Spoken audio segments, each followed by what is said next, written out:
Today's guest helped build one of the most powerful platforms in gaming. The combination of, I have a platform and there's a game or something I really love, and combining those two things together. There's really only a few games that have successfully done that now, Minecraft being a huge one, and Fortnite. With 25 years in the industry, Zak Phelps played a key role in Fortnite Save the World and Fortnite Creative, and now works as a UGC consultant helping studios, brands, and creators thrive. How does a platform facilitate you finding those 10 people that love the thing as much as you do? He's helped launch successful games, advise major teams, and continues to push the boundaries of what's possible inside the Fortnite ecosystem. Whether you're a creator, a developer, or just chasing the next wave, this conversation is packed with ideas and insights you don't want to miss.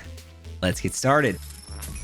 This is Creative Juice. How's it going, Zak? Hey, good. How are you doing? Doing very well, very well. Thank you for coming on the show. Super happy to have you. I know it's been in the works a little bit. You have a lot of knowledge in this space, and I'm excited to talk to you today. Yeah, no, my pleasure. Yeah, so let's just get into it. We're going to start from the beginning.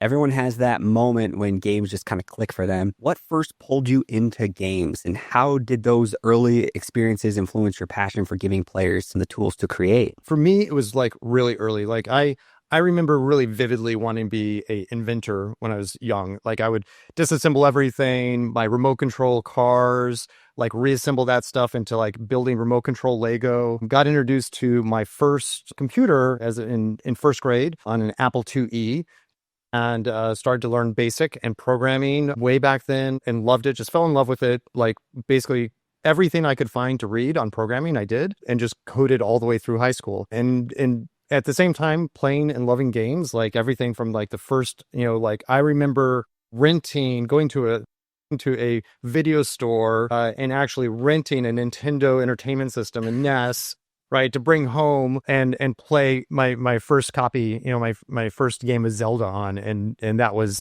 like, wow. That was life changing. And so like the combination, I think is the combination of those two things sort of led me into computer science, going into university and college. And then as soon as I got out of college, I basically went looking for a games job and found a first job in doing games for kids. And at that point, I fell in love with game development, thinking about the audience, how to make games for them. And some of my first games were actually edutainment toys, which was actually, sort of like using a light brush, like basically a flashlight, and a really early web camera that was like 320 by 200 pixels resolution to be able to create a paint program.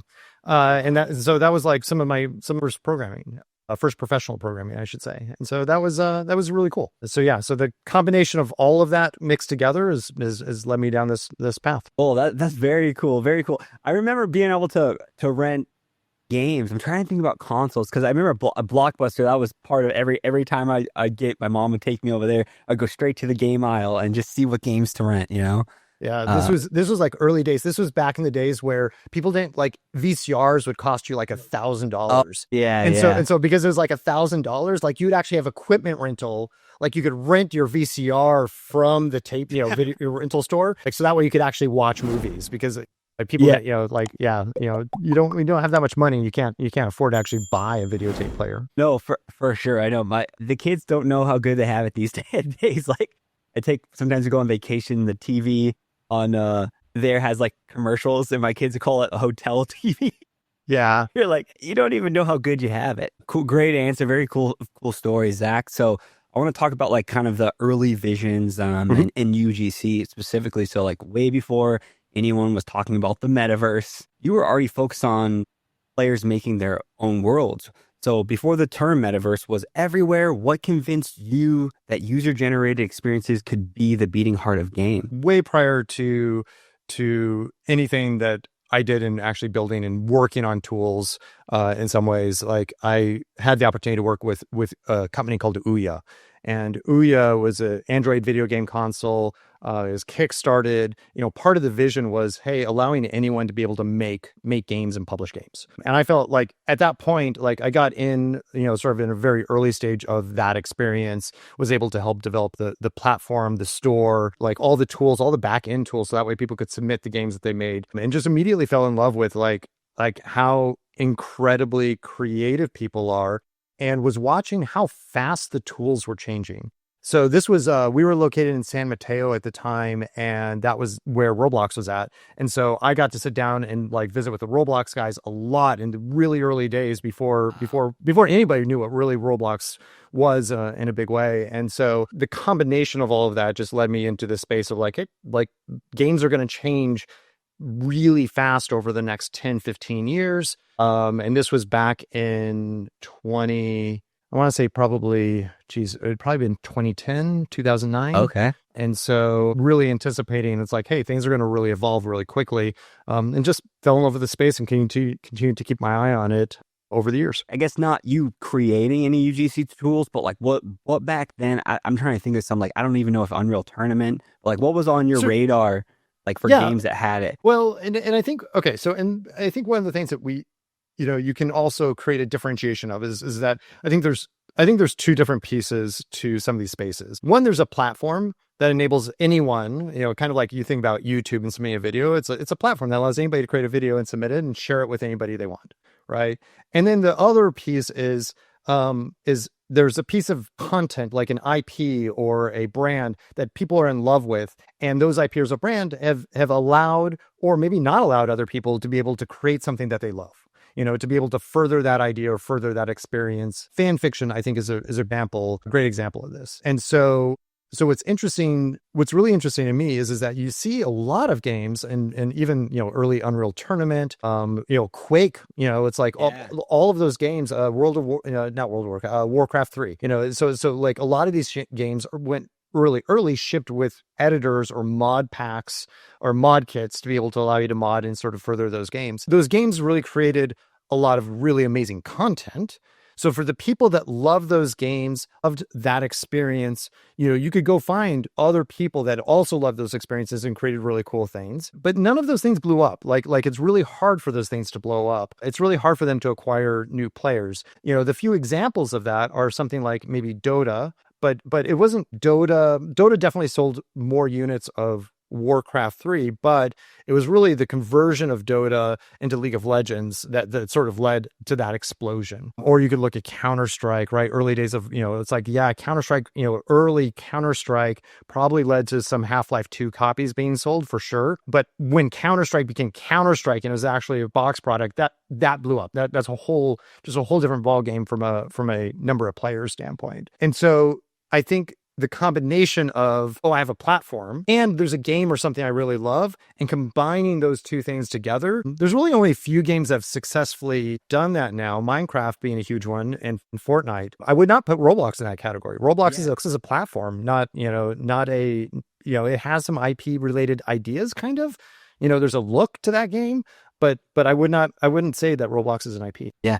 No, it's a good point. Great point. Yeah, no, it's interesting times these days. So, okay, no, great answer. I kind of really interested in asking this question, and it's kind of around player creativity. You've been in the space for so long, so I'm interested in what you have to say. So, you've seen, I'm sure, like some crazy stuff come out of the community over the years. What's the most unexpected or like creative player-made creation you've seen on the platform, and how does it change the way you think about what's possible? Yeah, so. Unfortunately, or maybe fortunately, I think I got to talk about Roblox for a half second, because honestly, it's Grow a Garden. I have one of the things that I've long wondered is that, these games, these ecosystems have a lot of social virality, but generally you see the ecosystems grow really linearly, right? Like, unless there's like a world event. So like in 2020, COVID, Roblox spiked, right? It had an exponential hockey stick curve growth, right? Fortnite was able to get some of that value as well, right? It's like everybody's indoors, they're playing a lot of games. Video games generally, lots of people got a lot of hockey stick value out of COVID. So from an outside perspective, like the platform overall growing, rarely, like it's very linear, super linear. You look at YouTube numbers, it's like very linear. It's like things just, it doesn't exponentially grow. And it's really, now games and things within the platform do, right? The people move around, right? So you'll see a bunch of people go and they'll go play a red versus blue all of a sudden. It'll be up to like 30,000 play, like whatever, like people inside the platform, they talk, the players that are there, they see something new and discover, or they see something new to go play, and they all flood to go play it. So you get games inside the platform doing these hockey stick curves all the time. This is really the first time in my mind that a game has actually grown a platform in a substantial way in a very short period of time. Now, what I don't know is that just like millions of kids botting, and they're like literally just creating thousands of accounts, because they really want the rare whatever, is that like, I don't know, like I don't know exactly what's happening. I have to think based upon the growth and the millions of I can't believe it's botting. It has to be some growth. And so anyways, that's incredibly exciting. Like it's something that we've theorized. I've talked to a lot of people and theorized that it's like, oh, maybe it could happen, but there just hasn't been any good examples of it occurring where a developer that's not where you haven't taken an idea and professionalized it. Like you could talk about Counter-Strike, right? Where it's like, oh, initially it was like a mod set, and then they went and did a bunch of work, and then they relaunched it as this new, League of Legends, same thing, where those things create hockey stick moments of acquiring players. This is really the first time in my mind where it's like you've seen something that's like, wow, it's really grown Roblox in an amazing way. So yeah, that's by far the most innovative, interesting thing I've seen to date.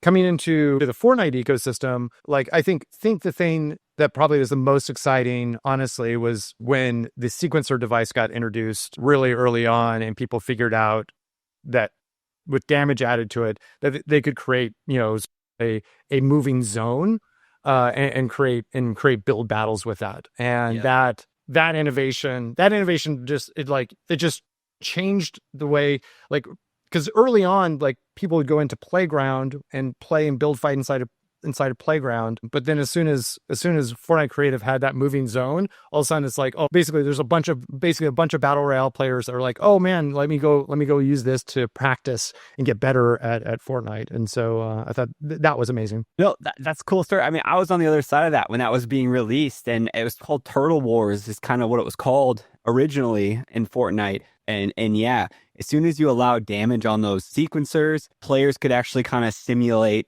zone wars. We didn't have the storm device, and that was kind of our way to do it. But back then as well, there were still settings missing. We still couldn't fully do a lot of things. So you actually, I remember you had to have a ref, if I recall. You had to actually have one person in the game, kind of like, this is what it was. We had like the stink grenades, and people, if they weren't moving like they're supposed to, people would like throw them and try to like force people to get in the zone, all these things. It was, I can't imagine being on the other side and seeing that. But no, that sequencer opened up so many things. And I mean, just because of the sequencer, I probably that device alone and the trigger device started my career.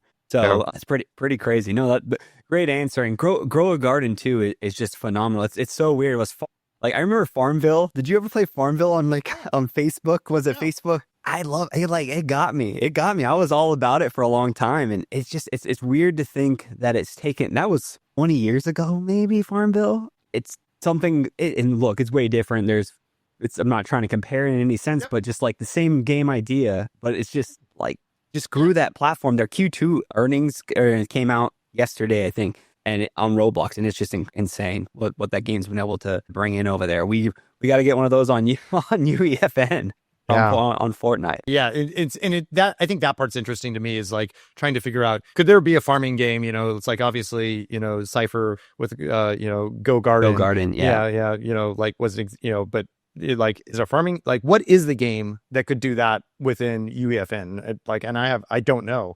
But boy, we just saw it happen. But be clear, with Roblox, it took like 15 years. Like, it's like, it's like it took so long for them to have just one game that actually significantly, and each little game grew the audience a little bit. But I think that's more through the friends groups, right? And so it's incredibly interesting. Yeah, and again, I wonder also how much mobile plays into that game, is specifically just because it's, they're just trying to get every day something new is popping up, so they're just trying to get in and get it and whatever, grow their garden a little bit and get out for the next one. So we'll see. I think there's my opinion on Fortnite. Mobile definitely is something that needs a little more work and more accessibility, and hopefully we'll be able to mimic some of that success. But you're right, Roblox got a lot more years on us. So another question still on kind of this topic. So sometimes players push the tools in ways that like no one planned for, right? Mm-hmm. So what have you learned from watching players hack together solutions or mechanics you've never imagined? And how has that like influenced your approach for tool design? Yeah, like,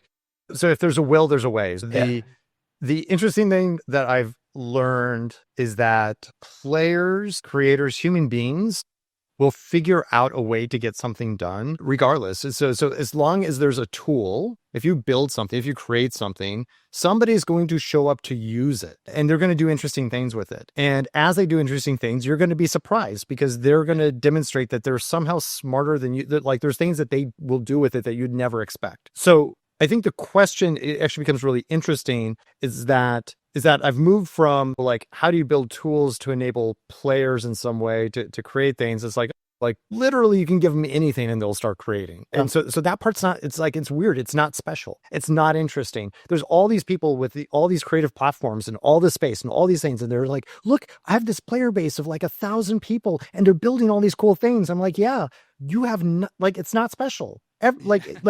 If you build anything, some number of people are going to show up to do cool things with it, and they're going to surprise you with what they can do because they're human, like they're smart and they're innovative. Yeah. So what is interesting to me, and the thing that I don't know if I have a good solution or where it's taken me, but the evolution of my thinking right now is much more about how do you facilitate either building an audience that's interested in the things that are getting created, or providing, like, how do you provide, like, you have this challenge of like the tooling and what you provide people, it always leads to some number of edges, like jankiness, things that don't quite work right, or things that don't like quite fit. And the best example I have of this is maybe building with Lego, right? Like when somebody sees Lego, it's Lego. You almost always know it's Lego. And there's a few examples where Lego's done some really innovative things around the flowers, right? When you look at a Lego flower thing, for a moment, you don't know that it's Lego, especially from a distance. Like you're just like your brain, like you're like, oh, that's a flower. There's a planted flower over there.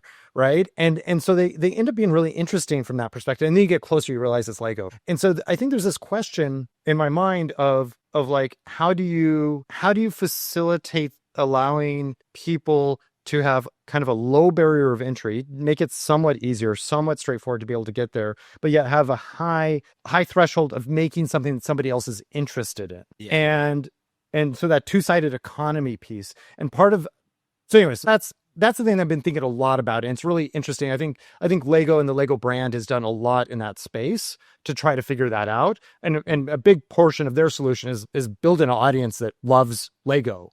Right. So that way it's like when somebody creates this amazing, this huge crane that's huge, or like, what is it? A Bugatti, like the huge Bugatti that people, there's a bunch of adults that are like, oh man, I remember when I played with Lego and oh my gosh, that car is so cool. And it creates this, sort of this brand event for them. But their solution is kind of built as like continue to build an audience as opposed to try to make Lego into allowing people to create something that is actually more polished. Like you're never going to think that you're going to be able to use Lego as a substitute for clay, as an example. Anyways, but I think it's really interesting. It's a really interesting piece is like, how do you think about tools and the effect that those have on the creators and then the people that consume those creations? Yeah, totally. And so my follow-up question on this is, because we've had constraints in UGC or Fortnite Creative, we had to figure out all these different ways, it made us sort of,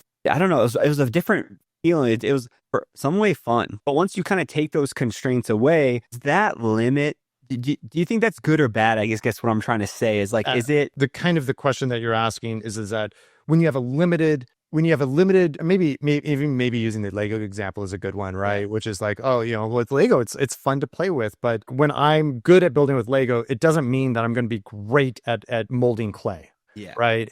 And I think the interesting piece of that is how do you create, I think there's this big question of like, well, who's the consumer? Who's the person that's going to enjoy the output of what you create? And then also who's the creator and what is it that they're enjoying about the creation process? And I think in any of these spaces, you have to think about both sides of that equation and be very deliberate about what you're trying to accomplish and communicate that clearly. And I think a good example of that, great example of that in some ways is Roblox, right? Like I think Roblox has done a phenomenal job of saying it's like, hey, we're a platform. You come and use our editor tools. This is what they do. We're not apologetic in any way about what they do. They're not going to build the next Counter-Strike. That's not our intent, right? We're creating this cool physics social playground, and here's a bunch of tools that enable people to do that. And then here's what we're going to promote, and here's what we're going to get excited about. Here's what we're going to allow players to play, and here's the things that are not okay. And sort of being kind of really clear about both sides of that. Then a whole bunch of creators have opted in or out of that. There's a bunch of professional creators, a bunch of AAA game developers that have no interest in going and using Roblox to make things. They're like, oh, you mean I can't do XYZ, or I can't make this custom thing, or it doesn't have this rendering or this specific rendering thing. I was like, I don't want to use those tools. Like I can't make anything good with that. And so it's like, yeah, great. Like they can go use Unreal or Unity. But there are a bunch of creators that are like, oh, wow, you mean I get to create something and I don't have to set up multiplayer and it just works and I can immediately jump into games and play with people. I can put a game out there and I can bring an audience to it and I can test it and I can get data back about what they like and don't like about my game. Wow. Yeah. That's something that as a game developer, you can't do that in a different ecosystem. So I think I think when you're thinking about that, like when you're thinking about sort of the impact of those constraints or like sort of like where the tools start to how they evolve, I think that's a really interesting dynamic. And you see a little bit of it in Minecraft as well, sort of as they're evolving their ecosystem, but they're much more controlled about how it works. Anyways, I don't know if that helped to answer the question. Yeah. No, it's good. So let's talk about something that's probably always challenging in the UGC space, and that's making tools that work for beginners, right? And then pros. So it's kind of following on kind of what we're talking about, but like balancing depth for expert creators with accessibility for newcomers is tricky. Like, how do you design systems that are like satisfying for both audiences? It's something I've thought a lot about in different dimensions. I think the ultimate answer is you don't. But the tools and the ecosystems and everything you do evolves. It changes over time as you start something, you add more complexity to it. Where Roblox was, 10 years ago, and the complexity of what they did then versus the complexity of what they do now are just different orders of magnitude. And there are ways of being very systemic in sort of development resources, learning opportunities, more YouTube video. Like there's ways of facilitating people onboarding into those ecosystems, and there's ways of developing your APIs, languages, sort of how those things are set up, giving more building blocks, templates. There's a lot of things that you can do to help onboard people. But ultimately what it comes down to is that games generally start from very simple things inside of an ecosystem and grow in complexity with the audience, because the audience is getting more complex as they play. So if you rewind time and go back to early days Roblox, like there wasn't anything that looked like Roller Garden back then, and nor did the players have any interest in anything that played like that, because the players didn't have that level of complexity. It's taken 10 years in the growth and the simulators and the tycoons and all the evolutions of all the different game types that have occurred for the players to get to a place where they want this really evolved, different game experience. And so it's like those evolution pieces really change things. You see the same thing within game development, and sort of like how shooters have evolved over the years. Now, no matter what, like I think things generally go through like sort of, oftentimes sort of a logarithmic curve where they start slowing down. Right. And so as the output or what people make slows down, it becomes easier for people to be able to catch up, to be able to get the same level of capability as the people that are making those games or making those experiences. Roblox, Fortnite, Minecraft. I don't think we haven't seen, like, those ecosystems are so volatile. There's so much growth. There's so much opportunity space for different ideas and different types of games that I think it's really hard. What it comes down to is that all those ecosystems, they want to enable as much possibility space as possible, and recognizing that the communities are evolving, give creators as many tools as they can. And then the smartest creators, or the most inventive creators, maybe not most inventive, the creators that understand the audience and are Hmm. able to match the Yeah. audience with a game type and the types of games that they want to play, and be able to figure out the right hooks and the ways to get them engaged in that, like they're going to like those guys are going to win when they other people see those wins, they're going to copy them, and it's going to evolve. Actually, you brought up a good point. I didn't really think about that because if I started in Fortnite Creative when me started, and let's just say it was UEFN. And honestly, when I first started, like I did try Unreal Engine a little bit, and it was just like it was cool, but it's just a lot. It was just like a lot, and I was like, I don't know if I have the time to do this. But like Fortnite Creative was just kind of something I could do in the middle of between matches or while I'm bored and messing around, and it was really easy to understand. And then it just led to now where Unreal Engine is great. I love it. I love the tools. I love all of that. But it's just like maybe if it was crazy at first, I don't know, if it was accessible. But saying that, like I have this, I don't want to say theory or thought, but it's like around Lego on the platform. Like, what if let's just say UEFN wasn't around? I wonder if Lego came in to Fortnite Creative.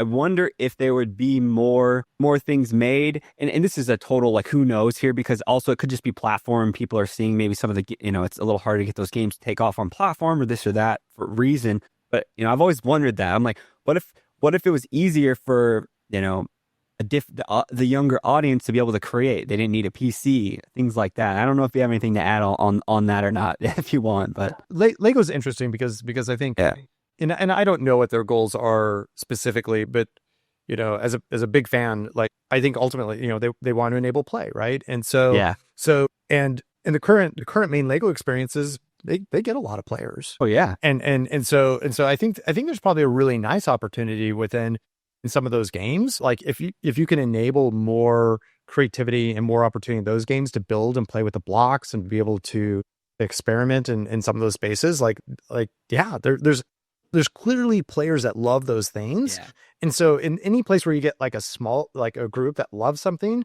there will be another group of people that will love making something with it.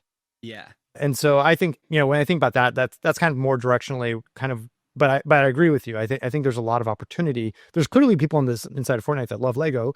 And so the question is like, how do we introduce them to the tools and the opportunities to be able to use those things to show that love? Yeah, for sure. No, great answer. It's definitely something. There's a lot of knowledge we don't know about, a lot of things we don't know about, or like you said, their goals. But it's just an interesting thought. Something I just thought about with just talking to you. So no, let's move on to like discovery and spotlighting. So one thing every platform struggles with is making sure great content actually gets discovered. This is a big pain point or touch point in our community, whether on either side of it, of where you're at. The question basically is, what approaches have you found work well with spotlighting quirky or innovative experiences? I can't talk about Fortnite specifically in some of the ways that they're talking about things, but if you look at Roblox and you're thinking about Roblox, like in the way that Roblox approaches some of the space, I think they're doing, and Roblox has written a really nice big document about sort of like how their discover process works, and sort of like a lot of the things that they take into account in relationship to that.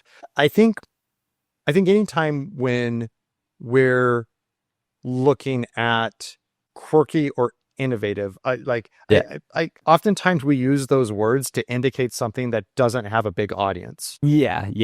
Right. True. And so we're like, we see a lot of new things coming up on the platform. Like on Roblox, you see new games all the time, right? And it's like, and they're coming up, and some of them build audiences, and some of them don't, and some of them disappear. And so I think the trick or the challenge, and maybe YouTube's actually probably a little bit of a better example. And we could actually counter that with kind of TikTok and the way TikTok works in some ways too, is that like, how do you allow, because the question that a lot of people want is they're like, man, I've got something really cool that I think is really fun. I know that there's 10 other people in the world that will love it as much as I do. Can you just find the 10 people that love my thing? Yeah. Right. It's like, how does a platform facilitate you finding those 10 people that love the thing as much as you do? And the simple answer is like, the platform's going to do its best. It's going to show it to a whole bunch of people. Right. And then like 2 or 3 people come in. The thing that you start having to recognize though, is like it may not be as good as you think it is. Yeah. And so even no matter how much you love it, it may be that the love that you've put into it hasn't been able to resonate with someone else in the same way. Yeah. and in a way that facilitates that person coming back and showing up over and over again. And so there's all these YouTube channels. There's like you can go find them. Like there's a website where you can go find the YouTube channels that have like 5 viewers, right? It's Yeah. like the videos only have 5 views, 10 views, whatever the thing is, and they're all over the place. It's not because that person didn't have love for making that video. It's that when that video got shown to some other people, they didn't engage with it in a way that resonated, right? There's all these TikToks. You get a TikTok, has 100 views on it, goes nowhere. And you're just pulling your hair out. Like, why can't I get a TikTok that gets more views? And the reality is that because those 100 people didn't enjoy what you did. No matter how much you enjoyed what you did, the 100 other people that viewed it didn't. And so in these systems, we just have to realize that that's kind of the measure of success. And if what you want is quirky and innovative, you're going to go have to find, if you want to find the 10 people that love the thing as much as you do, you're going to go have to find those people. Like whether that's through like Twitch or, Twitter, X, whatever the hell we call it now. Anyways, like how you build that community is probably going to be almost more important if you're thinking about doing something small or something that is something that doesn't resonate with a large audience. Oh, for sure. Great answer. It's perfect. I mean, like I'm on YouTube side of things, influencer side of things for sure. And I'm shadow banned, or people say that on about probably all UGC platforms. They want great content. They want you to succeed. They want you to provide value to their ecosystem. But in their tests, it's not showing up. There's something wrong. There's something you're not doing. You learn a lot of that though, like through doing, and especially if you do it a while, you go look at your first game, you go look at your first piece of content, and then you're like, oh yeah, now I know what that didn't do as well, right? Look, 8 years ago when I made videos, I was blaming other people, and it wasn't my crappy content of course, it's not my fault. It's much easier to say that. But no, that's a very good point for sure. So next I want to talk about kind of like incentives and design. So like reward systems can inspire new kinds of creativity. Like how have you seen incentives encourage better, more like playful designs? Maybe you could look at something like the X Prize and sort of way back. Like I don't even know I don't even remember what the years are. Right, X Prize was it $1 million? I think it was $1 million to get a rocket into space. Right, there's some rules around it. Right, that's right. But I remember that now. Yeah. Right. So it's the thing that kicked off. Sort of all of these companies trying to vie for the commercial opportunity, at least my understanding, what I remember. Yeah. And so I'm sure I'm getting some of these details wrong, but this commercial opportunity to get rocket into space, right? I think there's some systems along those lines. Lego did some, Lego Ideas was another really great incentive system, right? It was, it's like, hey, submit your Lego creation onto our site. If you get 10,000 upvotes, it'll get put into a pool of other Lego sets that we're going to consider making.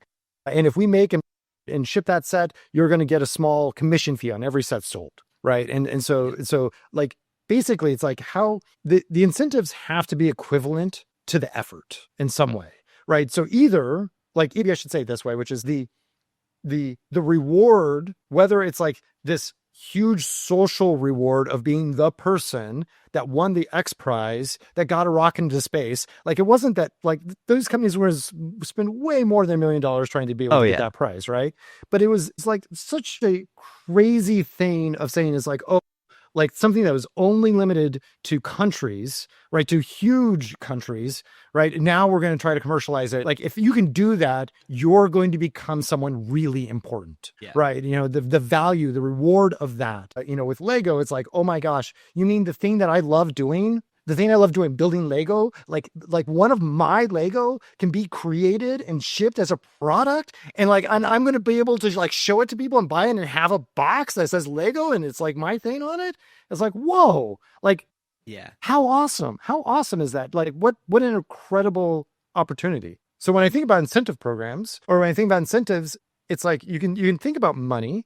But money is a really challenging incentive to create. Like, there's such a huge variant of value on money, right? So some people have a lot of it and they don't care about it. Some people have almost none of it and they could care a lot. There's a lot of commonality in, it's like, if you can tap into that thing that people love or that people really want, and it's like you find the right audience, and then you can give them some fame and some money at the same time. So you can create like both of those incentives together. That's where the magic really starts happening.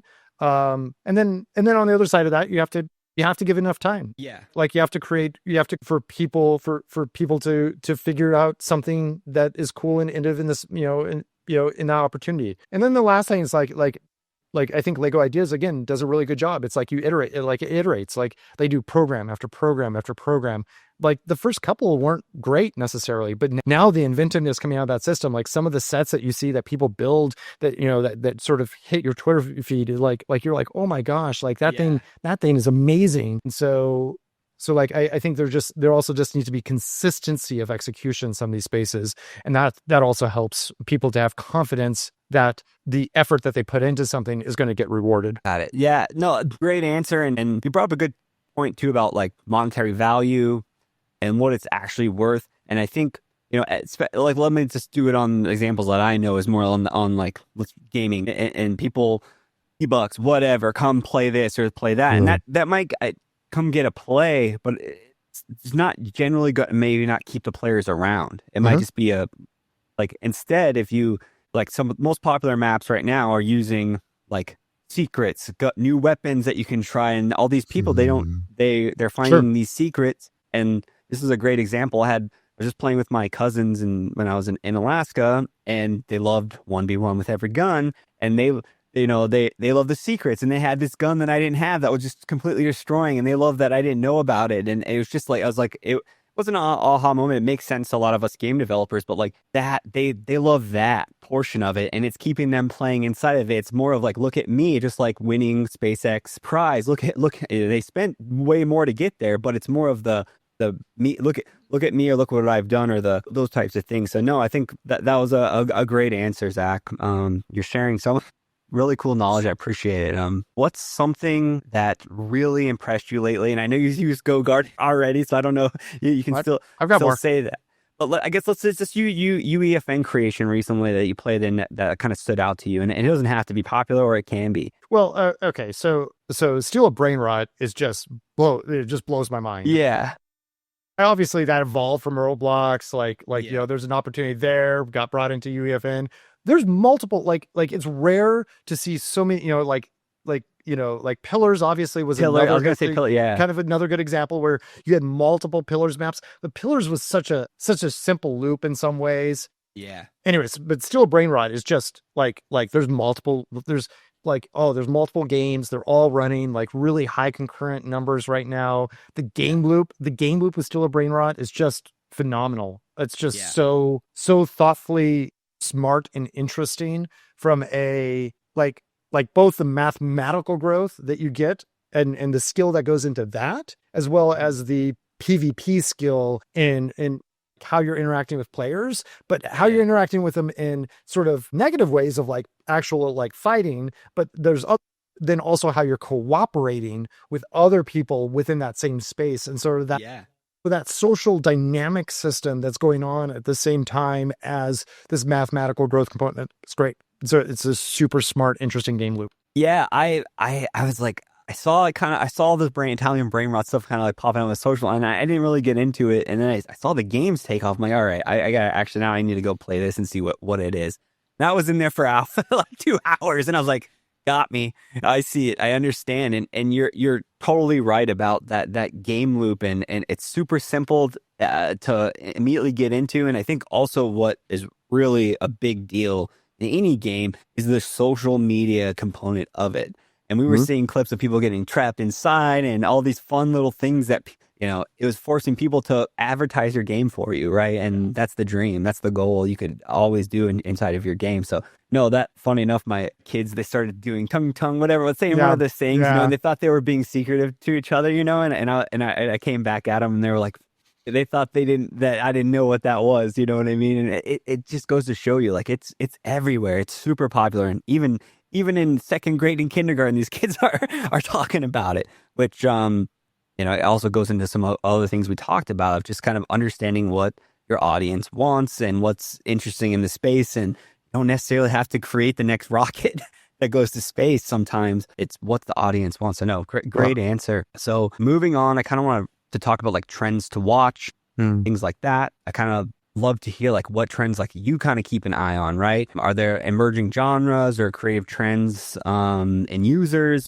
like generating gaming that you particularly excited about right now? Anything like that? Yeah, I think so. Like Girl Garden and Steel Brain Rot both have some commonalities to the game systems. So the kind of the core designs using sort of using scarcity, using this social play mechanics, even the way the levels are designed. So I think both those games are starting to develop into, if not defining, a new genre of experience. I mean, a lot of people will be like, oh, but I've seen parts of this here and parts of that there. And yeah, you have that's the majority of what games are. You could look at Battle Royale and you're like, oh yeah, that has shooter components, that has survival components, that, yeah, welcome to games. Like games tend to be a collection of a bunch of little mechanics that somebody kind of sees, they see something through the matrix and they kind of pull these pieces together and it creates something, that starts spawning other people to create ideas with that particular combination of things. And so I think that's the thing that I'm keeping my eye on really closely right now. It'll be very interesting to see how those things evolve, what new shapes they take. I think from a player base,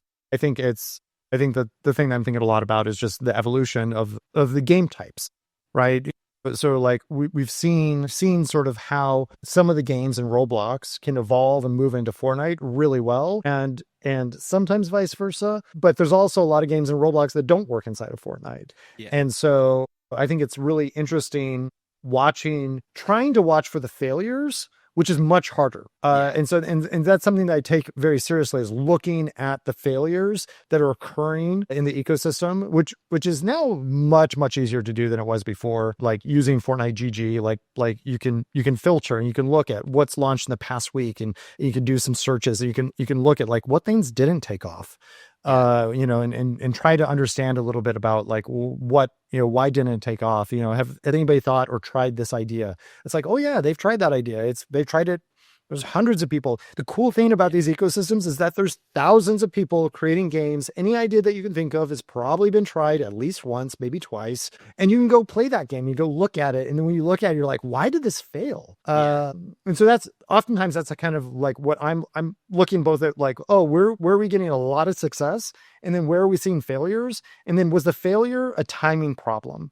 Because oftentimes it's a timing issue. It's like, oh, the audience wasn't ready for that new invention. They weren't quite ready for that next idea. I remember early on in some of the games, like maybe a year ago, 2 years ago, right, where people are making games with a signal remote, right, in the inventory bar. Yes. And a lot of it wasn't like, a lot of kids didn't know how to use that, right? Yep. They didn't know what that was for. And then you had Blazin, and you had it's Jackie, and they popularized these really core games. And I think there's an audience now slowly growing that's like, oh, I know that signal remote means menu, right? Yes. And it's like you could put a menu button on the HUD, but you can't get the kid to open up the menu through a menu button on the HUD. But you put it in the inventory bar, you put a little signal remote in there. Oh, Bob's your uncle. Like they just open that menu right up, and they're just like, oh yeah, how to use that widget now. And so we're seeing players thinking evolve.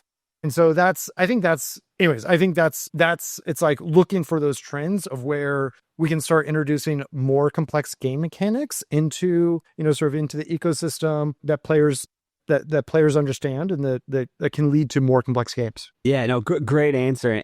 And totally, there's so many examples, I think, just even in Fortnite UGC alone, of where just like training your audience on how to play certain things. And I've tried to innovate on certain games, and it's just they didn't understand the buttons, how to use a button. Like I use this example all the time. Like I was hired way early on.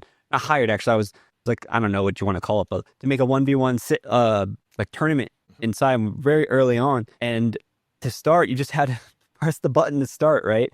And I put people in a box with a button, and they couldn't figure it out. Like they could not press that button. I don't know, for whatever reason. And it's now people know what the button is. It's crazy to think about. And even I'm sure there's some people that wouldn't press it, but a lot of the new people would come into our space early on in UEFN, I saw, and they'd create these big open lobbies, and they would add a door to start, and that your game was done right there. They didn't understand we've had a teleporter. The teleporter device, it was always the signal to start a game or enter somewhere inside of our ecosystem.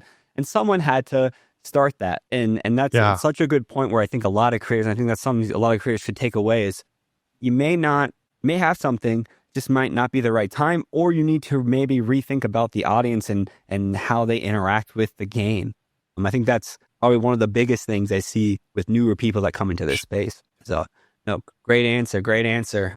We're cooking here. We got a few more questions left here. So I want to kind of talk about on the brand side of things. So, not every collab lands, and this is a tough space. There's definitely been success inside of making definitely custom branded experiences, but it's very rare. So for brands that are listening, trying to come into this space, what makes like a partnership like feel playful and authentic rather than like an ad? It's always tricky trying to figure out how do you create something that resonates or exudes that, whatever it is that you're trying to communicate to the player. I guess the first part is like the brands that you think about as a brand. It's like, well, what's your goal? Like why are you doing is it an ad? Like if it's an ad, it's an ad. Like and then you have to accept the fact that it's an ad, and then now the question is like how do you advertise that in a way that resonates with the player in a legit, in a good way? And if it's not an ad, it may just be that you want people to fall more in love with your brand, right? It's actually something where you want to be playful. You want to familiarize the audience with who you are or what you're about. And I think those are different goals. One of the probably the best experiences in a lot of ways that in my mind was very much an ad, but it was also a fun experience was like I think it was like a year ago, but it was the tax TurboTax Tycoon, right? Yeah, agree. It's great. Crushed it. It's super good, right? It was like, it made sense. It was logical. It had a fantasy to it. It's something that kids know their parents are all like, sort of wound up about. It's something that gets talked about. And so like that, what a great opportunity to try to teach and provide something that kind of reduces fear around that space. Yeah. I thought that was super cool. It was incredibly well done. I think a lot of the ways I think about this space are from a standpoint of, if your objective is to find a lot of eyeballs, well, there's a bunch of games that have really good eyeballs. Go and figure out sponsorships for those games and talk to those creators about how you can get your whatever it is that you want to communicate, get that into those games directly. And some creators are more open to that than others, but that's my number one choice. And then if you're just interested in playing in the space and seeing what you can do, then great, make a cool game, but it's a much harder proposition. 100%. Yeah, TurboTax, I always use that example. I love that game. It was kind of came right when Tycoons were really taking off, and thumbnail was like perfect. It made sense. That's definitely good advice. So we'll kind of stay on that topic. So like, I guess we're gonna talk about fun first, business second here. So like, there's always this balance between making something fun and also making it sustainable. So like, what advice would you give to creators who want to build experiences that are fun first, and then I guess business second? I feel like there's a question in there of like, can we only do? It's like I have to make a trade off, and I think that's a false dichotomy in a lot of ways, or a different way of saying is like fun for who and business in what way. I think there's a set of creators that I've talked to that they're about the art, right? They're about, but I want to make it beautiful, and the players, when I make it beautiful, the players can't see like we talked about the button for a second, right? It's like there's ways of making a button that look exactly like a button.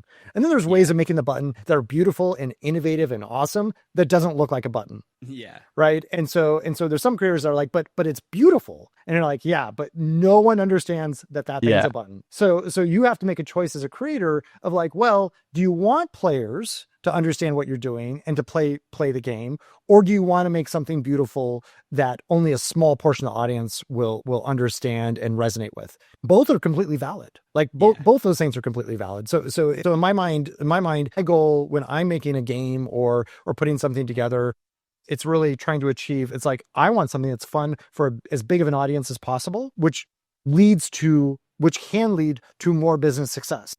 And then at the same time, like I went and made a Bed Wars, and like when I made that Bed Wars, my intentional goal is like I just want to make a Bed Wars. I just think it'll be fun to make a Bed Wars.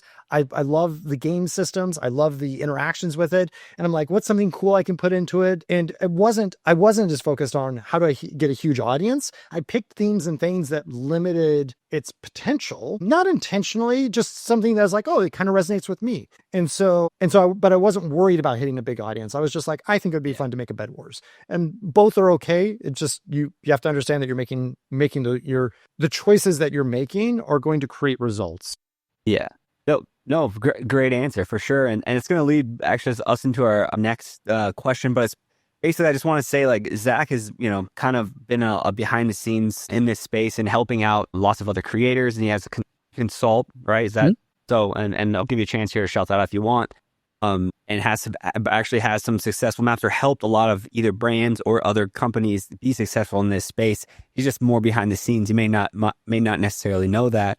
And very, very talented, very, very, obviously, if you haven't picked that up by now with all of our conversations, but what you've been doing, and I've been following you and what you've been able to do since you come in this space. And I think it's, not a lot of people have been able to garner that amount of success. So hats off to you for that, Zak. And saying all that, before we get into the lightning round, is there any projects you're excited about or working on right now? And then how can people follow your work or get involved? I'm always working on stuff. Yeah. Nothing specifically I can talk about right now. Yeah. I'm in that stage of like, hopefully I can start getting some players into the next thing I'm hoping to release. If people want to get in touch with me, honestly, probably LinkedIn is probably the best way. Discord ends up being a little bit of a mess, but if you hit me up on LinkedIn and it's like, and we have cool things to talk about, happy to connect with you deeper into some of the other spaces. Amazing. And all links will be in the description, so you can definitely go check them out. All right, we're getting to the lightning round, everyone's favorite. So this is just quick. We're going to go off the cuff. I'm going to hit you with 3 quick questions. We'll just do it one at a time and just get your answer.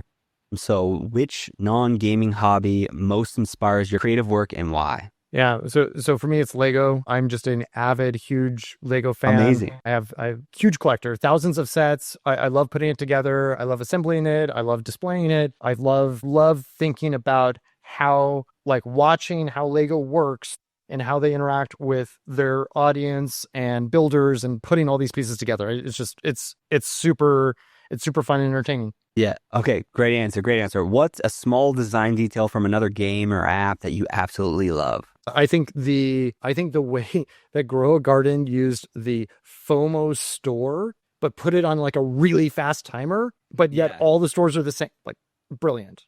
Like, oh my gosh, that mechanic is like, it's so obvious. It's just like, how do you condense the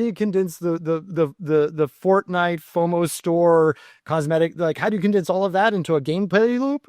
Like, they did it. That was super cool. Okay, last one. What's the best piece of creative advice you ever received? And if you want, who gave it to you? Yeah, so is Darren Sugg, who's a creative director I worked with, and he very specifically, like, one of the things that we'd do is, it's like, he always had this way of thinking about sort of separating the game mechanics from the fantasy. And his focus was always like, and I'd argue with him, but his focus was always around, it's like, hey, how do we need to get the game mechanics right. We can dress it up in anything we want. We can put any pants that we want on it. And so you'd always talk about, like, dressing up the human being, but first we need to get the skeleton. Like, if we don't have the skeleton, we don't know if it's human shaped. We don't know if it's dress shaped. We just don't know what it is. And so you'd always talk about, like, getting the game mechanics in and then putting clothes on it, sort of the fantasy on the clothes piece. And I oftentimes use that analogy. It's great. It's a great way to think about games, to separate out 2 separate pieces that honestly are very interconnected, but can be thought of very independently. Great answer. Look, this was a great episode. You gave so much knowledge, Zak. I really appreciate you coming on. Thank you so much. Thank you so much. Whether it's designing for player creativity or spotting the next big trend, Zak knows how to turn game ideas into real traction. He's helped teams, brands, and indie creators build things that actually stick. If you're chasing your first hit or your next big swing, this episode might be the signal boost you didn't know you needed. You'll find links to connect with Zak in the description. And if you enjoyed the episode, be sure to like, follow, subscribe, and leave a positive review on your favorite podcast app. As always, we will see you in a fortnight that is 2 weeks. And remember, don't hate, create.